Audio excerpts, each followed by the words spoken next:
Mes très chers amis, cette semaine, c'est Parashat Ber Bechukotai.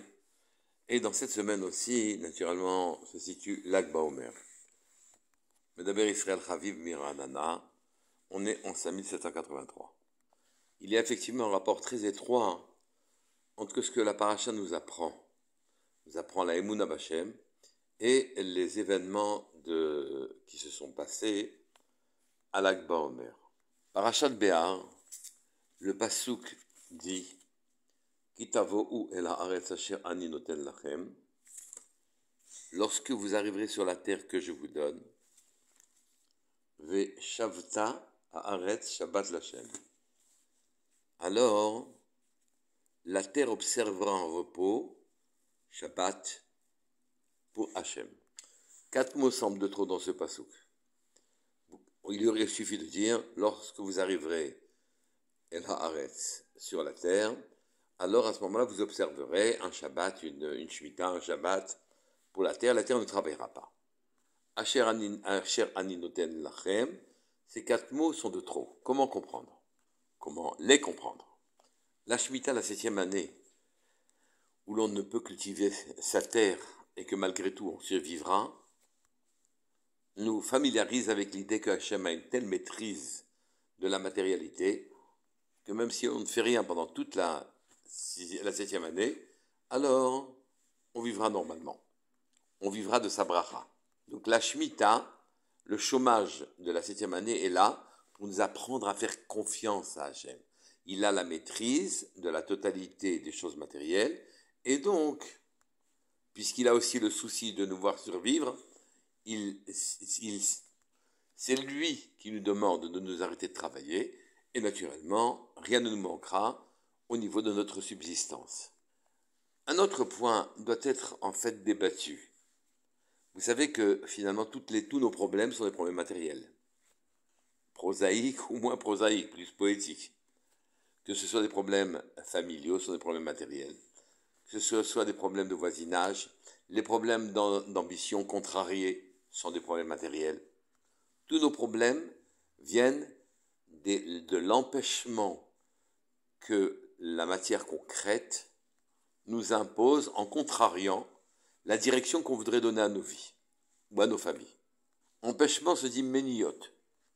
Il n'y a pas d'empêchement autre et de soucis autres que les soucis matériels. Les ambitions spirituelles sont liées à nos srouyot, à nos mérites, à notre travail. On ne peut pas parler d'empêchement. On sait que c'est nous qui n'avons pas eu le mérite d'accéder au niveau auquel on aspire. Donc les empêchements sont matériels. Et donc on peut lire le pasuk de la manière suivante. Lorsque vous viendrez à la terre que j'ai donnée. Ceci fait allusion à toute la matérialité qu'Akadosh Baruch Hu a mis entre nos mains. Celle qui nous cause tous nos soucis.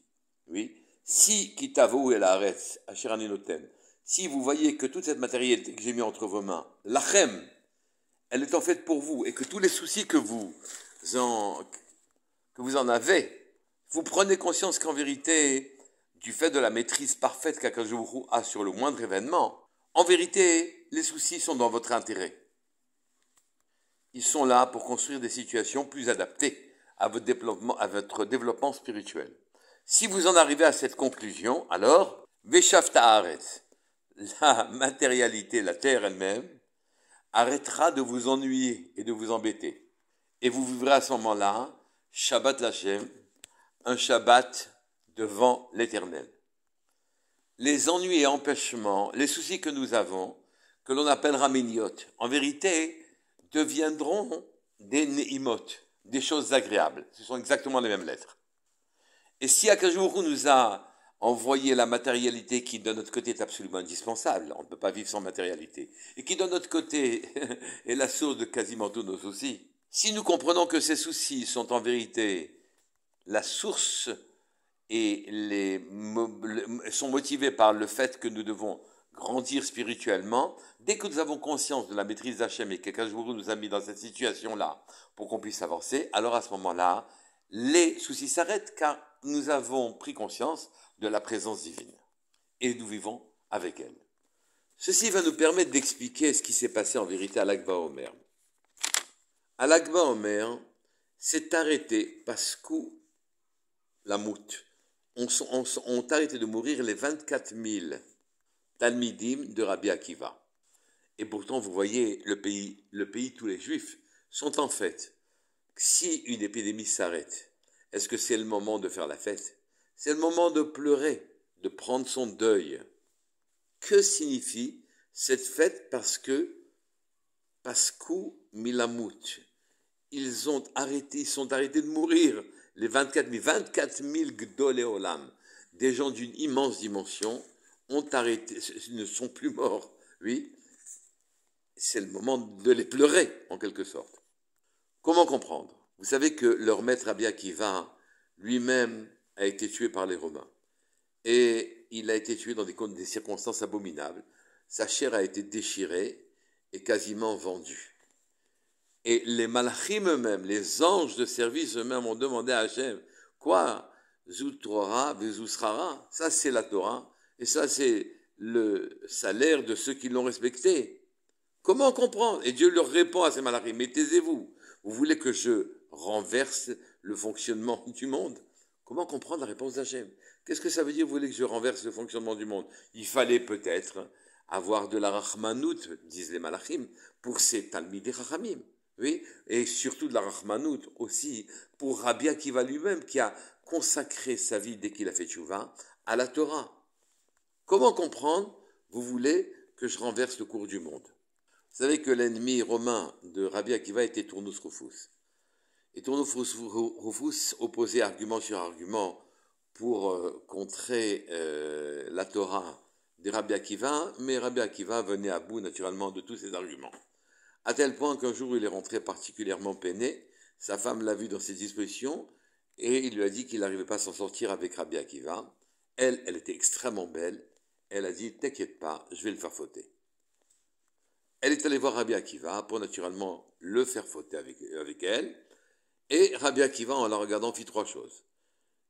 Il a craché, il a pleuré et il a ri. Comme ça dit la Gemara Avodah Zarah. Pourquoi a-t-il craché? Car elle vient d'une goutte puante, comme tous les humains. Pourquoi il a pleuré? Car elle était d'une beauté renversante, et que finalement elle dédiait sa beauté à un but qui est un but extrêmement bas. Maintenant, pour quelle raison il a ri? Il a ri parce qu'il a vu que quand Turnus Rufus allait mourir, cette femme allait se convertir et deviendrait la femme de Rabbi Akiva.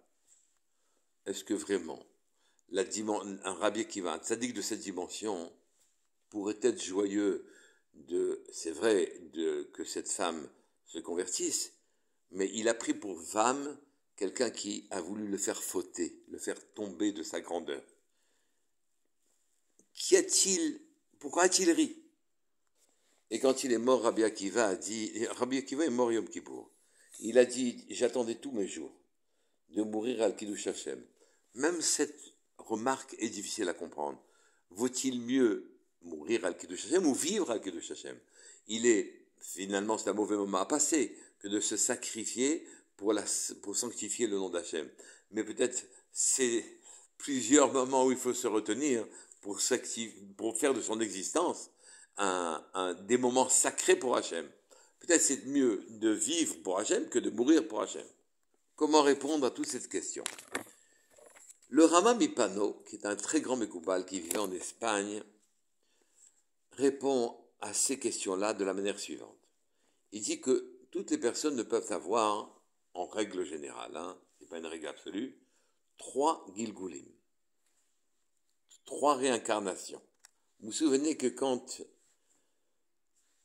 le fils du roi de Shrem ont fauté avec Dina, la fille d'Yaakov, Shimon et Lévi, après les avoir convaincus de faire la Mila, en leur disant que s'ils voulaient s'allier à eux, il fallait qu'ils rentrent dans le Brit. Ensuite, au 3e jour, Shimon et Lévi les ont tués. Et ils les ont tués, ils étaient alors à ce moment-là 24 000 personnes. Comme ça ramène le Yalkud Reuvni dans Parashat Pinchas. 24 000 personnes qui ont fait la Mila. 24 000 personnes qui voulaient s'allier aux enfants de Yaakov. C'est vrai que le fils du roi s'était mal comporté avec Dina, mais ils ont fait la Mila. Ils voulaient rentrer et s'allier avec Yaakov.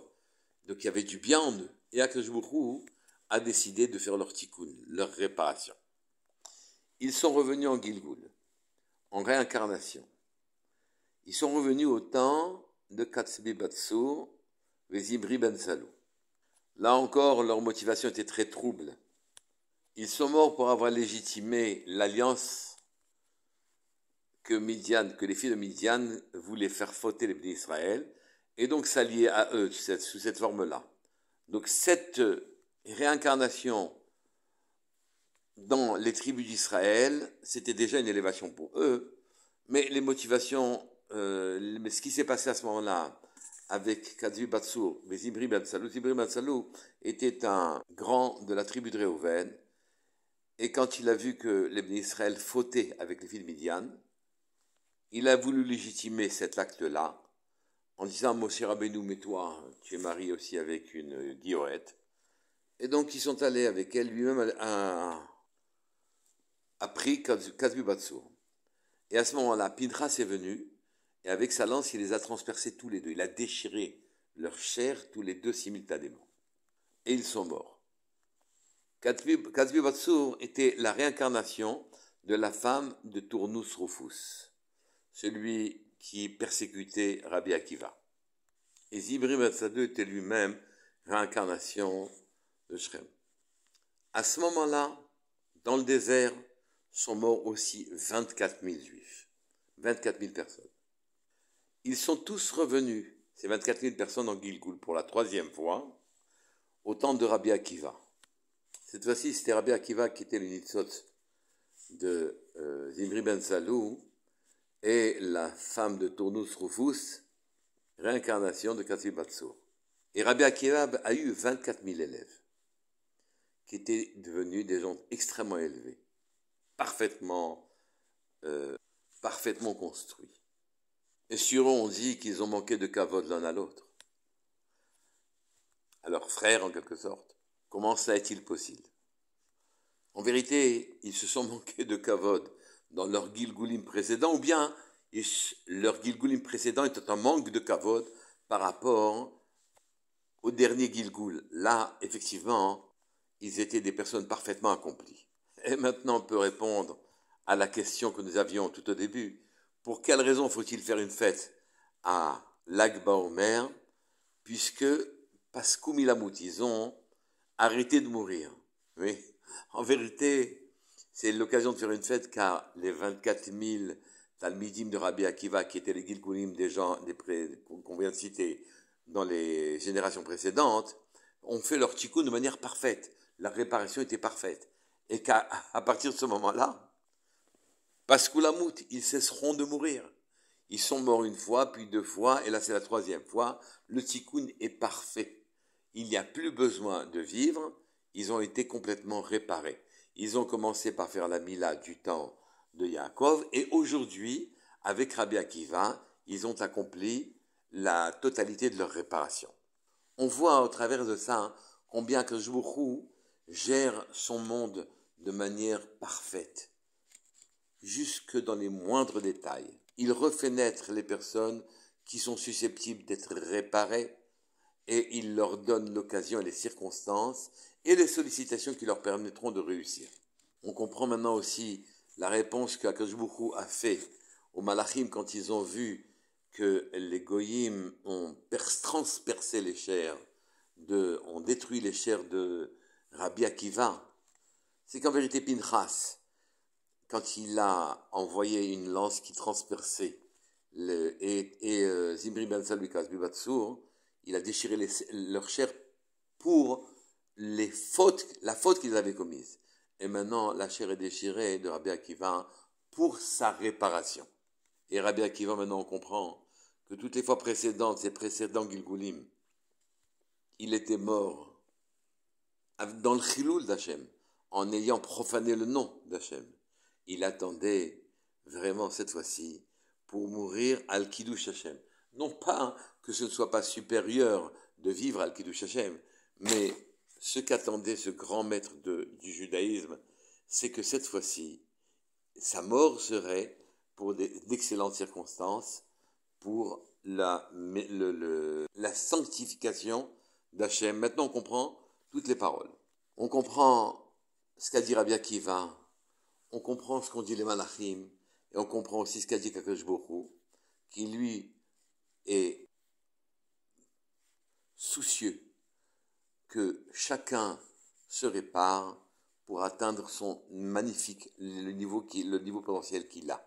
Et Kadosh Baruch Hu ne ménage pas sa peine, 3 Gilgulim avec beaucoup de soucis pour arriver à ce que Rabbi Akiva fasse la réparation totale de ces différents Gilgulim, ainsi que les 24 000 élèves qu'il avait. Voilà pourquoi l'Akba Omer est une fête. Chag Sameach.